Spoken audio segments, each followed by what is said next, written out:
Au fond, tu voudrais être libre quand la joie te touche. Bonjour, bonjour à tous. Bienvenue sur Vivre libre, au-delà des sentiers battus. Alors, aujourd'hui, nous allons encore discuter de ce phénomène que nous avons tous en soi. C'est cette demande implicite que nous avons, ce questionnement que nous avons tous, tout un chacun, à se demander « Qu'est-ce que c'est vivre ?» Ça veut dire quoi?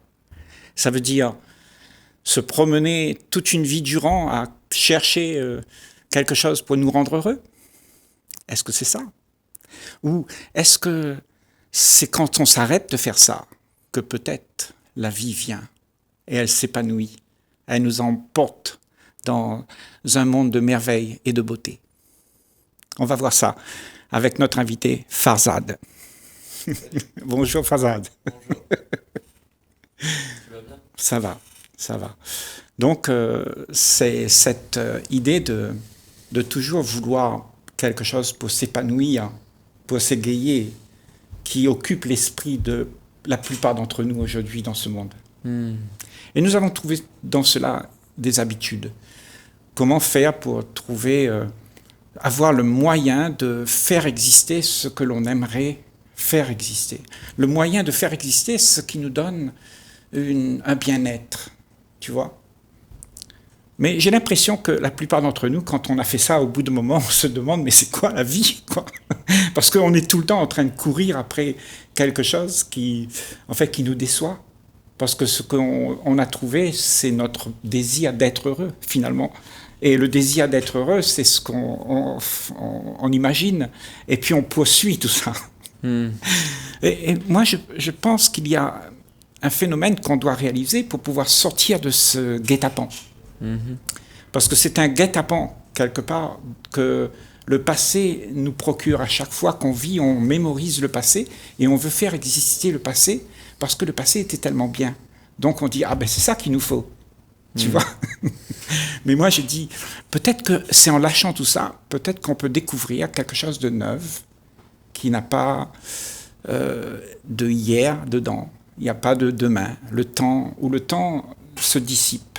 Et quand le temps se dissipe, alors toutes les histoires on s'est racontées avec hier et demain, eh bien aussi, ce sont des choses qui se dissipent. Et qu'est-ce qui reste? Rien. C'est beau que tu dis ça, rien, mais les gens ne veulent pas entendre ça. Tu comprends? Qu'est-ce Là, qu'ils veulent entendre? toi et moi, on est en train de parler de ça. Mais quand on dit ça à quelqu'un, il reste rien. Les gens, ils veulent quelque chose. Parce que toute notre vie, on nous a appris qu'il y a quelque chose. Il y a quelque chose à gagner pour pouvoir trouver cette zone de confort, pour trouver ce nirvana, quelque chose qu'on veut tous, tout un chacun, on veut ce bonheur, tu vois. Mais parce que on fait tout ça, parce qu'on cherche tout ça, c'est peut-être là où tous nos problèmes résident. Parce qu'on est en train de chercher des choses qu'on a fabriquées dans notre tête, et quand on le trouve, on n'est pas satisfait. Et quand quelqu'un le trouve, souvent il rentre en concurrence avec un autre. Le bonheur de l'un peut faire le malheur de l'autre. C'est ça. C'est-à-dire, il y en a un qui veut tel territoire, tel terrain, l'autre ne veut pas qu'un tel l'ait. Donc il rentre en concurrence, on rentre en concurrence les uns contre les autres. C'est ça. Il y en a un qui veut la femme de l'autre. L'autre dit non, mais c'est ma femme. L'autre disait non, ta femme ne veut plus de toi, elle veut de moi. Et ainsi, l'épanouissement de l'un fait la sécheresse de l'autre, on va dire. C'est ça. Il y en a un qui gagne les élections, l'autre qui le perd, et ainsi de suite. Tout ce qu'on désire est soumis à cette même loi, on dirait. C'est ça. Où il y en a un qui veut, il obtient, et ce qu'il obtient, en fait, il est en train d'en priver un autre de l'avoir. Ouais. Et quand lui, il l'a, il est aussi insatisfait parce qu'il voudra toujours mieux. Parce qu'au bout d'un moment, tout ça pâlit. Tu sais, les désirs qu'on a, au bout d'un moment, tu sais, la belle voiture que tu as au début, la peinture, elle commence à rouiller un peu, tu sais, il te faut une autre voiture. Tu vois, et donc tu es toujours en quête de quelque chose de mieux. Miss Réunion que tu as épousée il y a 5 ans, elle n'est plus Miss Réunion, quoi. Ouais, elle a un peu grossi, quoi. Et puis elle a plus le titre, quelqu'un d'autre a le titre. C'est ça. Et puis il y a puis la posture qu'on se donne pour dire qu'on est heureux, pour dire qu'on est émerveillé de la vie et épanoui. C'est ça. Tout cela disparaît à un moment donné. Ça me rappelle une amie qui avait une très belle voiture. Puis je lui disais, mais c'est excellent cette voiture, parce que tu sais, tu rentres dedans, ça s'allume tout seul. Enfin, quand tu sors de la voiture, les portes se ferment toutes seules, etc. Et elle me dit, mais tu sais, Farzad, on s'y habitue. On s'y habitue et même on s'en lasse. Ouais. On a envie d'avoir le prochain modèle ou celui que le voisin a. Ou même de ne rien avoir et de rêver vivre sans voiture. Tu sais, un peu ce rêve folklorique de tout abandonner, vivre dans la nature, tout ça. Et puis, mon amie a quitté son conjoint et elle a acheté une voiture à elle. Et c'était une voiture un peu plus vieille, donc il n'avait pas toutes ces options. Donc là, tous les jours, elle se plaignait de sa voiture en me disant « Mais non, cette voiture, c'est de la merde, elle avance pas, etc. » Je lui dis « Bah, t'amènes quand même d'un point A à un point B. Pourquoi n'es-tu pas satisfaite ? Elle roule, elle a aucun problème, elle est juste vieille, quoi. » Et donc on a ce grand problème de ne pas être satisfait de ce qu'il y a là. Donc on va chercher quelque chose et bien entendu on va tomber sur quelque chose ou quelqu'un, un événement qui va nous promettre quelque chose. Voilà. Va nous dire ah mais tu veux une meilleure voiture, moi j'ai quelque chose pour toi. Ou alors tu veux une vie épanouie, tu veux ceci, tu veux ce. Voilà telle théorie, voilà telle spiritualité, telle chose sacrée, telle magie, on va dire. Et la personne va rentrer dedans, elle va croire à des choses. Elle va croire pour pouvoir avoir. Croire pour avoir. Et une fois qu'elle a, eh ben, elle se dit, mais j'ai bien fait de croire. Si je n'avais pas cru, je n'aurais pas eu. Oui. Et ça continue. Oui. Ça continue ça encore. Se perpétue. Ça se perpétue, voilà. La désillusion devient à un moment donné très difficile, c'est-à-dire de tomber de tout ça, déconstruire tout ça devient très difficile parce que on a tellement cru, c'est rentré dans les habitudes et puis on a une maison grâce à ça, on a une voiture grâce à ça, on a eu un conjoint, des enfants, un bonheur en fait grâce à ça qu'on a cru. On s'est dit mais on peut pas l'abandonner puisqu'on l'a cru. C'est comme il y a un temps on égorgeait des animaux pour avoir des choses, et puis ça marchait en fait. On arrivait à avoir ces choses. On se disait, mais pourquoi j'arrêterais si ça continue de marcher en fait ? Oui. Alors, tu vois, c'est cette illusion dans laquelle on est, la plupart d'entre nous, on ne remarque pas, parce qu'effectivement, c'est rentré dans les mœurs.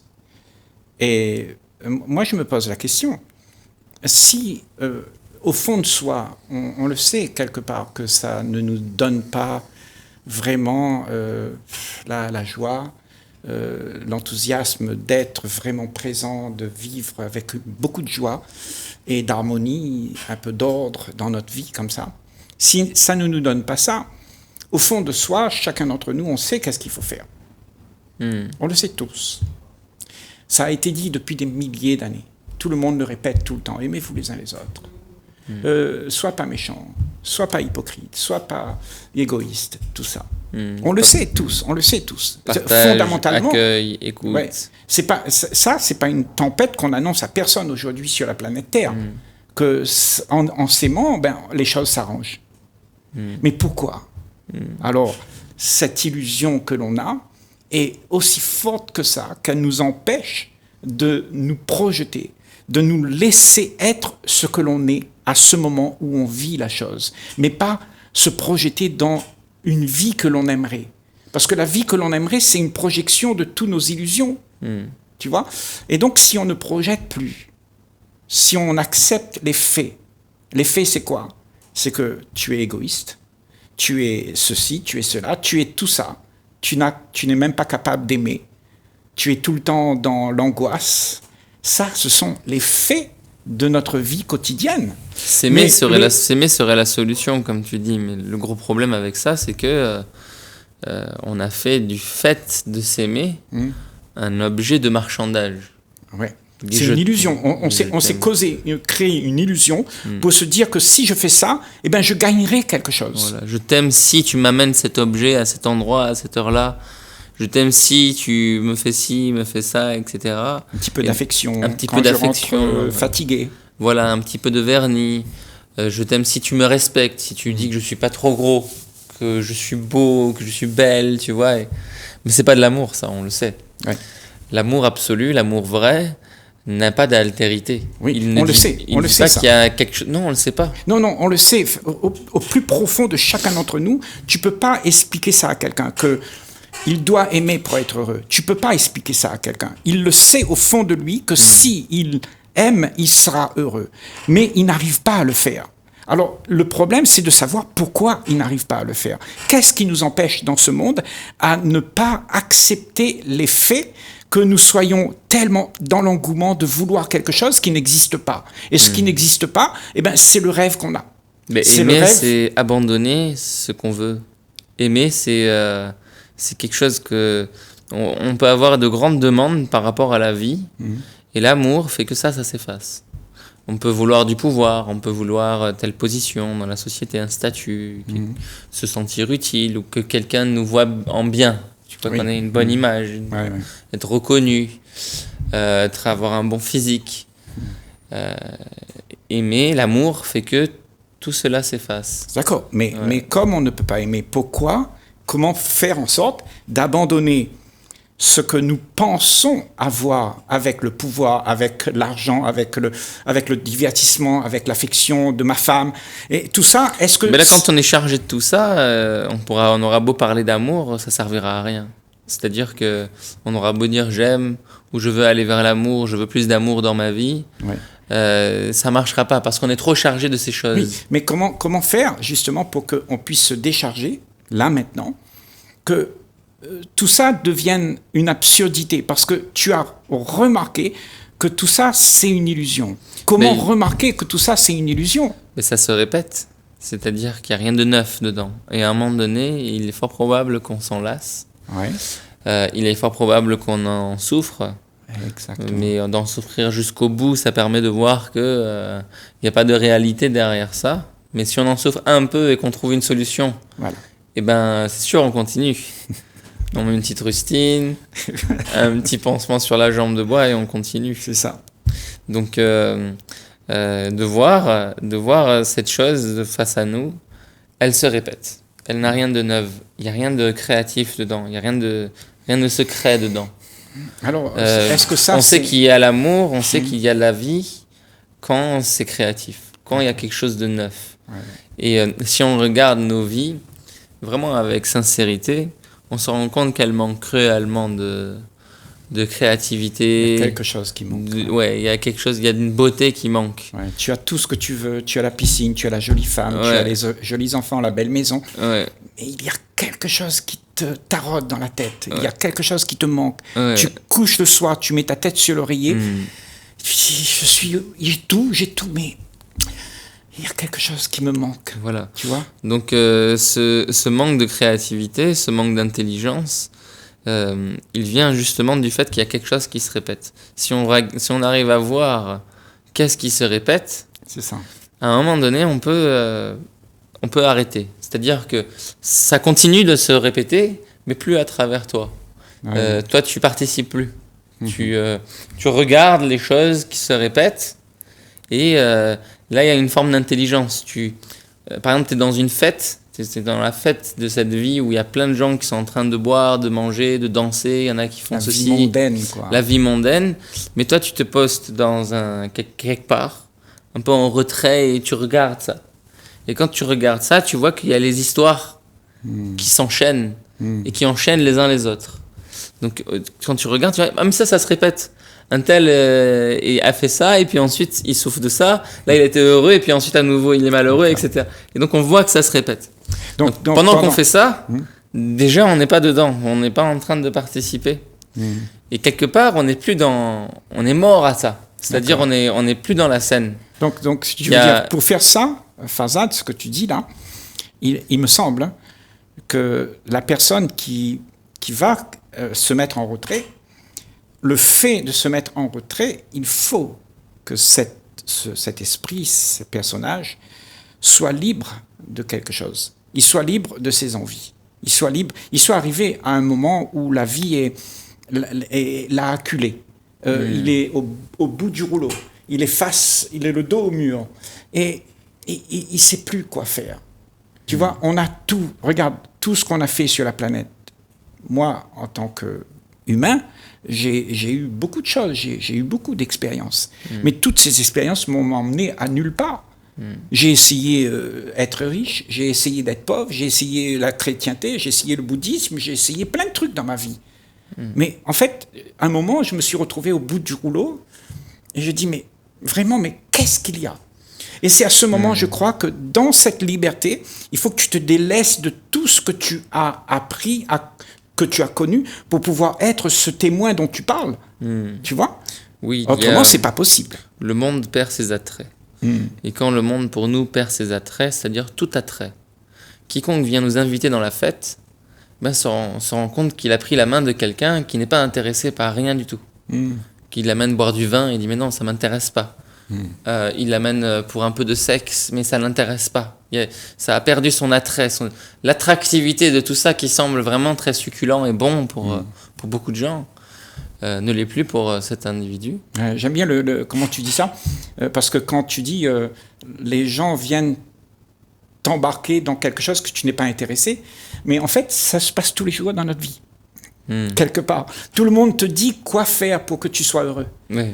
Tu vois, et toi, il n'y a pas que tes amis qui te le disent, tes parents, tes enfants, tout le monde te dit comment faire pour trouver. Mais en fait, personne ne le sait vraiment. Non, personne ne sait. Chacun te prend la main, voilà. Te dit, je t'invite là, et puis tu vas voir. C'est ça. Un tel va te conseiller.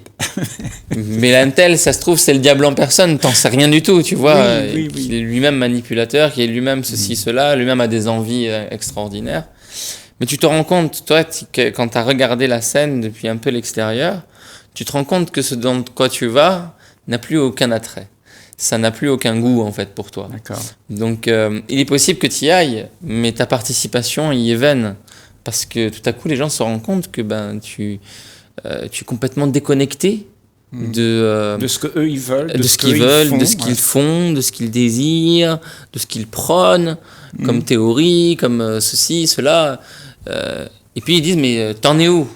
T'as l'air d'avoir complètement décroché de tout, en fait. Oui. Et les gens, ils vont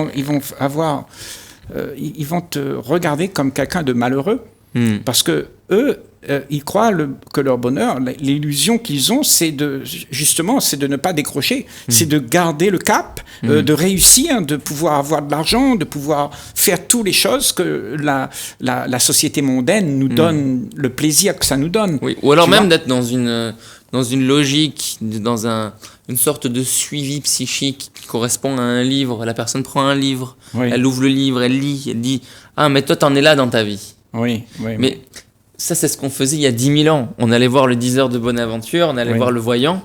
On nous disait, c'est quoi ma vie ? Lui, il voyait certaines choses, mais il ne peut pas tout voir. Tout comme dans le livre, il y a des choses qui peuvent correspondre à ta vie, mais globalement, ça n'a aucun sens. Globalement, il faut que tu la vives toi-même pour savoir. Il faut que tu le vives et que tu saches que tout ce qui est en train d'être dit là, d'être prôné, c'est en train de nous leurrer.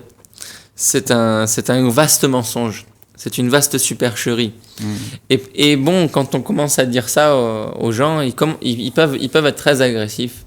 Parce qu'en fait, ils tiennent énormément à toutes les croyances qu'ils ont accumulées.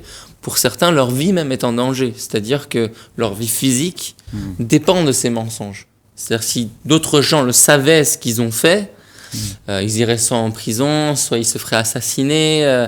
Ce serait terrible pour eux. Donc ils sont contraints, du fait même de l'existence de ce corps, de conserver le mensonge. C'est ça.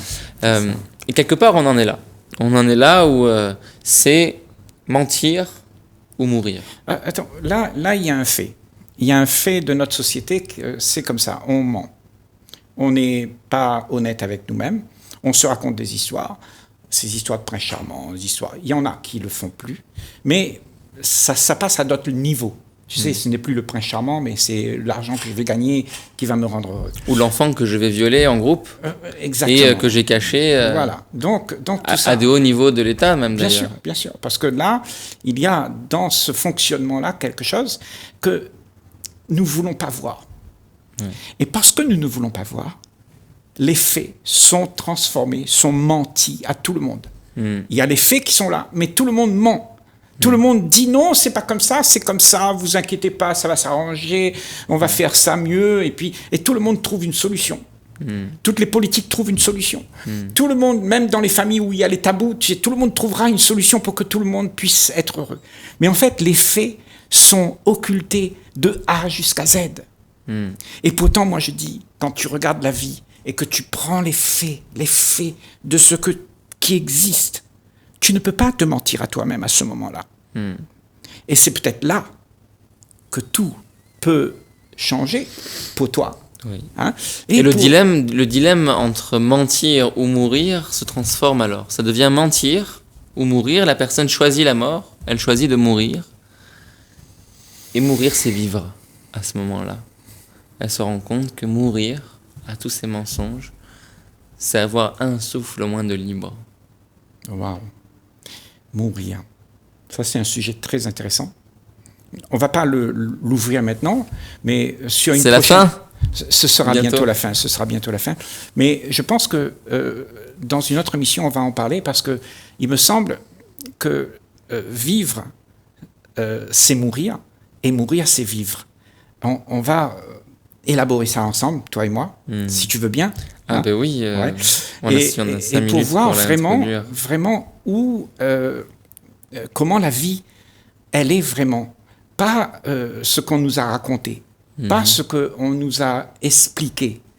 Et qu'on a fait ça, on en a fait un bouquin. On a dit c'est comme ça, comme ça, comme ça, comme ça, et tout le monde y a cru. Non, là, je pense qu'il est très utile à nous de sortir des références qu'on a et d'aller voir vraiment ce qui existe là. Déjà, pour introduire ce sujet, il est assez curieux de voir que l'humain veut faire perdurer ce qui est éphémère. C'est ça. Il veut rendre éternel ce qui ne l'est pas. Tu vois, et c'est une grande angoisse. Mais bien sûr. Il sait que ça va partir, mais il veut le faire rester. Est-ce que c'est sa mémoire part, il vieillit, sa mémoire part, il oublie. Mais il veut le garder, tu vois. Est-ce que c'est pas ça toute la tracasserie d'une vie? C'est dur. Imagine un arbre dont les milliers de feuilles sont en train de tomber, mais qui ne veut pas. Ouais. Il veut les faire durer. Alors il met un peu de scotch par là, un peu de glu par là, un coup de vent bien, ça embarque tout. C'est ça. Et sa vie est détruite en fait. C'est ça. Mais sa vie n'était pas sa vie. Ses feuilles devaient tomber.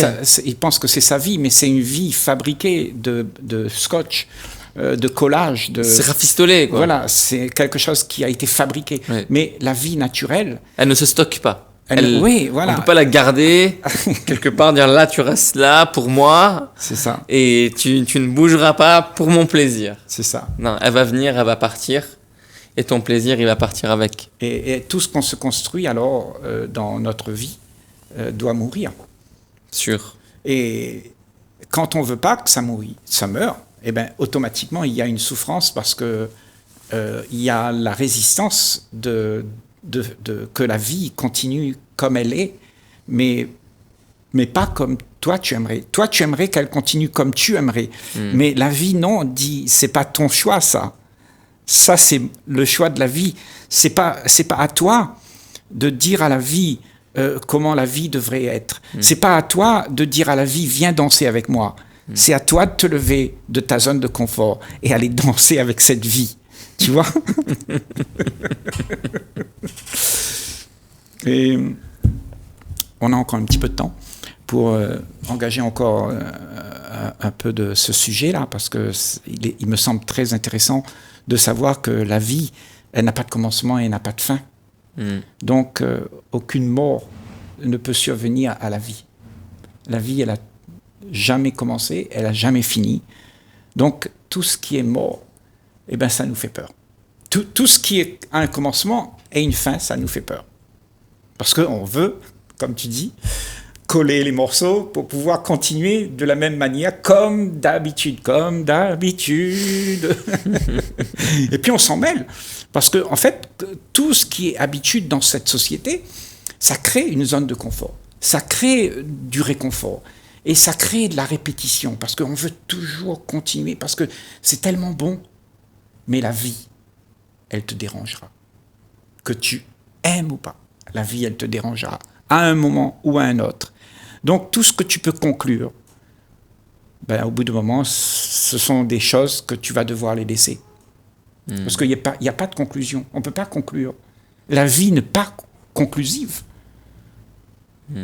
Oui, on peut essayer de la conclure pour répondre à une angoisse.